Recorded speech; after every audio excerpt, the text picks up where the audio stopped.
So this session really is a chance to talk around overseas expansion, and also we have tech companies across the Southwest who are doing it already, some that will be thinking about it, and some probably it's something we need to think about, but perhaps it's not quite on the radar yet. So we're really thrilled to be joined by RSM to launch our first Go Global program, and we've got things coming up through the year, which we'll mention a couple of those things and how you can sign up and get involved.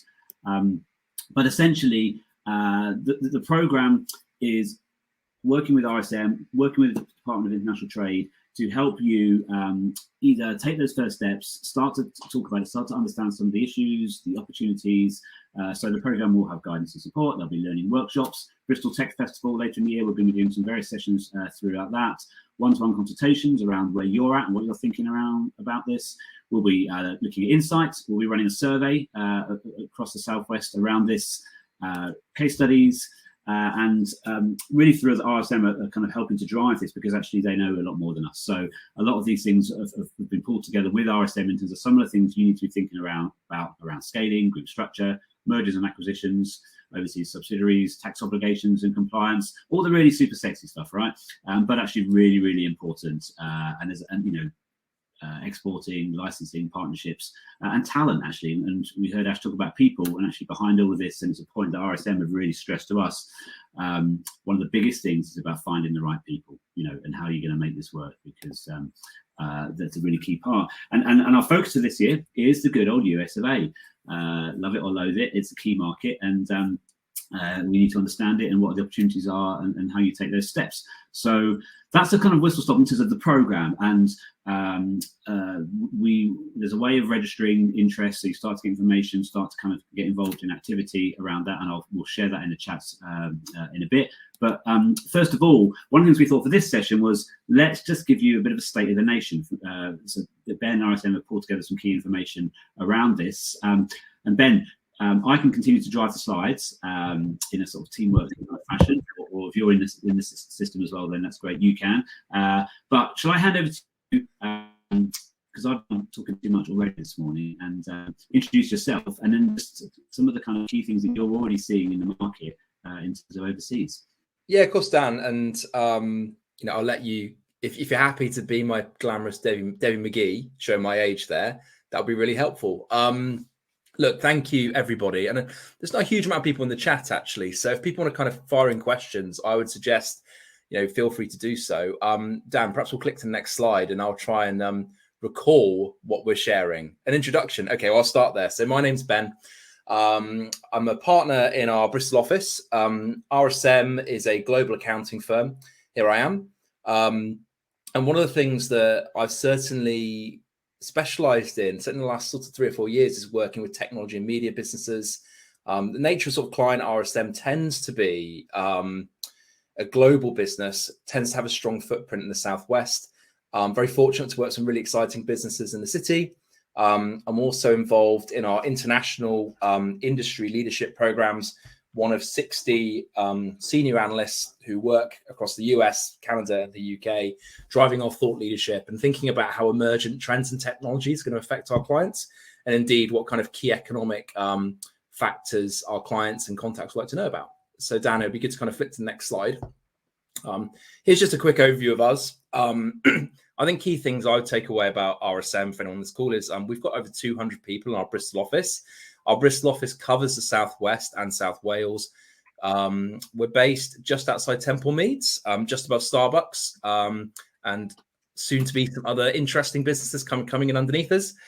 But we're part of a much bigger global picture. We've got over 51,000 people internationally. We're present in pretty much every single country that people operate in. And indeed, our US firm it's the 5th largest professional services firm in the world, after the 4 Big 4 firms. So, one thing that we always talk about, why RSM, our global footprint is a key thing about us. And what it means is that we're still able to be local, but we're able to scale and go global. And one thing that we really love doing is going with the business from kind of scale up stage right up to, listed corporates. We love helping businesses on that journey. So Dan, if you could flick to the next slide, see what we've got.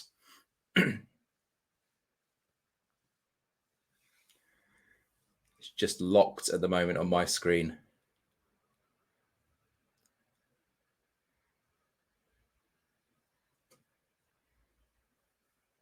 Oh, good. Cool. Okay. So one thing I thought might be helpful to share are just some highlights from the Atomico survey, which came out at the end of 2021, but has some quite interesting trends and things that are worth picking up on why we think global is really important for the UK. So just a few bits of information and slides on the next few slides. Dan, if we go to the first one.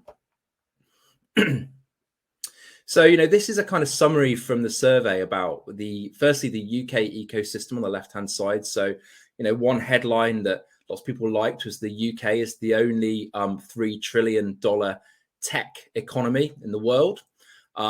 It's grown up and scaled. Now, these numbers run to the end of 2021. And I think anyone working in tech would be aware that at the moment, it's quite an uncertain environment. Capital markets have effectively collapsed.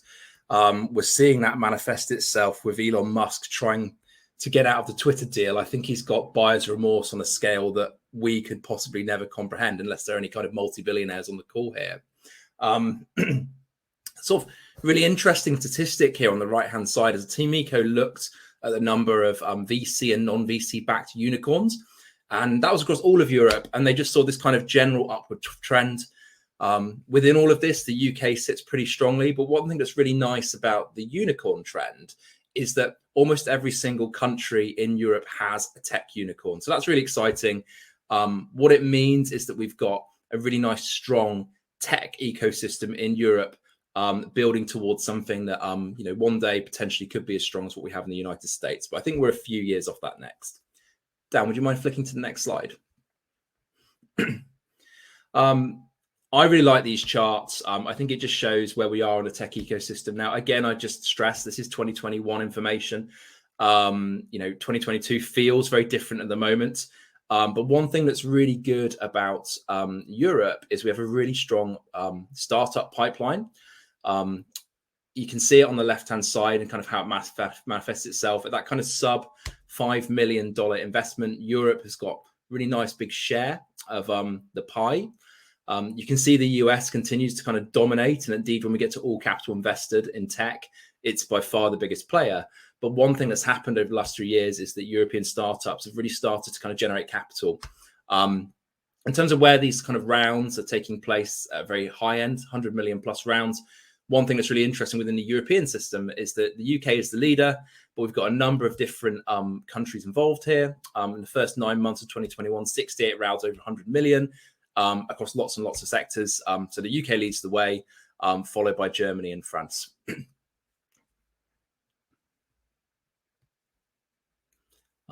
And the reason that we get really excited about the US is that US money coming in is really, really important.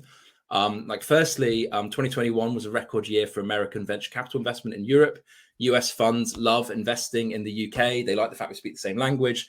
They love our emergent tech. They're really excited in life sciences, which sometimes kind of constitutes what they would call tech and sometimes sit outside. And when you look at the right-hand side, we have this sliding scale of share of capital invested in the UK. One thing that's really obvious from this is that at the kind of early stage, sort of sub 2 million, domestic investment's incredibly high. The money's coming from the UK. By the time we get to above $100 million rounds, US and overseas becomes massive. And a lot of what we do is helping our clients navigate that situation where US money is coming in. What does that mean? So, this is quite an interesting stat. It'll be interesting to see what it looks like in 2022 when markets are slowing down. But one thing we can definitely see here is that US money coming into the UK is a key driver for our kind of tech ecosystem here in the UK. Dan, do you mind flicking to the next slide?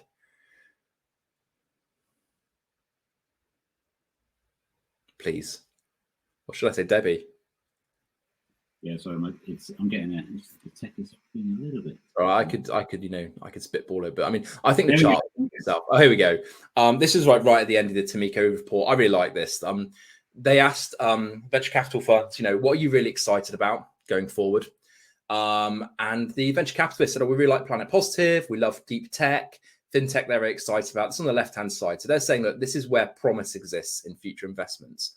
One thing that's quite interesting that sits against that is that the declared investment focus of new funds doesn't necessarily match that. Most are agnostic, i.e. they're looking for something good that meets their criteria, and they're fairly relaxed. So they may find Planet Positive within that. High amount of interest in fintech. And I guess all these things make sense to people on this call here. We recognize these things on the right-hand side. I think my takeaway from all of this is, firstly, Planet Positive was cited as a key area of investment. It doesn't seem to be manifesting itself in the current funds that exists. The other, where we have future finance, that actually excludes crypto and decentralized finance. And we are beginning to see these kind of funds and investors now who are saying, actually, they want to invest in Web3, on-chain technologies, ideas like that. So it'll be interesting to see how that kind of feeds its way through, especially as kind of crypto and metaverse has gone through a sort of hype cycle of a lot of excitement and now is in a kind of, I'd say, a more muted position. But that's something to watch going forward. Dan, do you mind flicking to the next slide?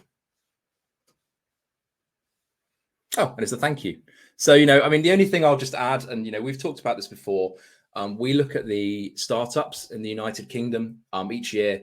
We obtain the information, say, what's happening. And one thing that's really interesting in tech is that for the last 2 years, we've seen kind of compounded growth at startup stage.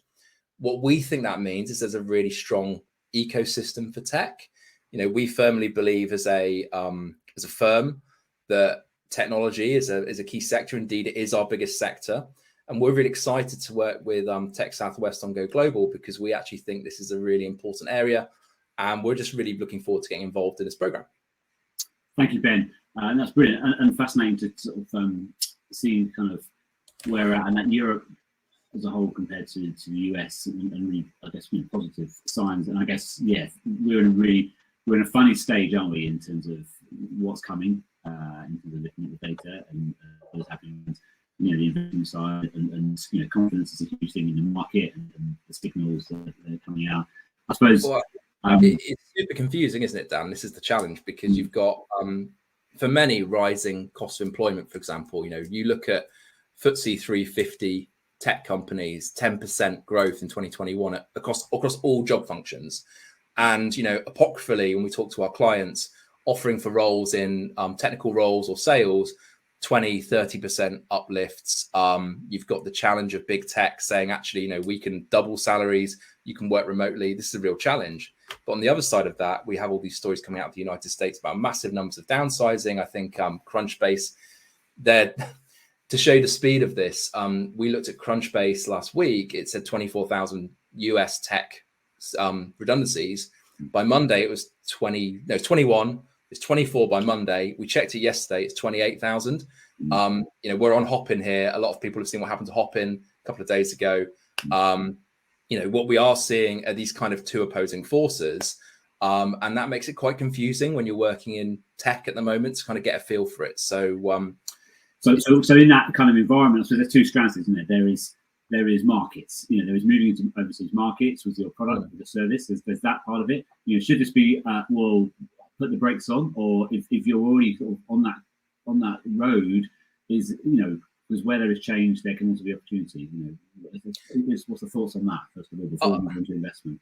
So my view is that most people who invest in technology want a game-changing or significant. They want something. They're kind of fairly, I say, relaxed about the future. That's a really broad statement. What we are seeing is investors are beginning to say, and by that I mean institutional investors, PE, large VC, they're saying, okay, we do believe in the vision, but what's the immediate return on investment? And the other thing we are seeing with platform-based businesses, and you can see this in the share prices with businesses like Ocado and Peloton is a really good example of this. There was this kind of pandemic boom, this idea that digital businesses could change the world, and we've definitely seen a kind of I'm going to call it kind of dampening of enthusiasm. I saw yesterday Peloton announced they're not going to manufacture bikes in-house anymore. They're going to go to a full SaaS model. I think if you'd asked about Peloton mid-pandemic, people would have said, well, that's the most exciting tech business in the world, or some would. Now they're probably facing a fight. And I think you've got this kind of mutedness going on, and you have got this kind of challenge for investors. And, a key driver of that is a lot of that's down to inflation. Those forecasts that take into account future returns, which are discounted at time value of money. If that money is now going to be at, 10% inflation instead of 2%, that's quite different. Yeah. The only thing I would just share to anyone on the call who's listening is our in-house economist has looked at inflation. We can see it's massive at the moment. We know that the US recorded the biggest level of inflation for many years yesterday. We actually think that will dampen towards the end of 2022. We actually have a position where we're not saying that a recession won't happen, but we are saying that it's not necessarily going to happen. And we also think it's going to be a very different recession to what happened in the banking crisis. And I suppose when we're talking to clients, we're saying, just because there was a recession after the banking crisis doesn't mean that this one will feel the same. Don't sort of rely on that recency bias in making your decisions. Think carefully about the impact of rising numbers, inflation, cost of living crisis, all these things on your organization, because actually you don't want to make a decision based on what happened in that banking crisis in the mid 2000s. And that's just a message that we are putting out, saying, think carefully about what this means. Yeah, and I guess maybe some of the lessons learned and the agility of companies in the last 2-3 years around the pandemic and COVID will stand maybe instead, I suppose, going into this phase. We're at an innovation summit, so I'm interested in sort of where innovation fits in with this in terms of the attracting overseas investment or positioning yourself in new overseas markets. Innovation with substance is that what it's all about, and that's what people are looking for. Because innovation itself, as you say, the next big thing, the next big shiny thing can be very attractive, but at a time of higher inflation and money's a bit more pricey, due diligence and everything else becomes even more key, right? Yeah, I think I was talking to our private equity team, and they were saying that at PE level, which in many ways is similar to kind of high-end venture capital. PE want different things to VC, but they're saying they want to see robust P&Ls, robust business models, profit. That's pan sector, not necessarily in tech, where we do know in tech you tend to invest a lot of capital and then get the return when it comes.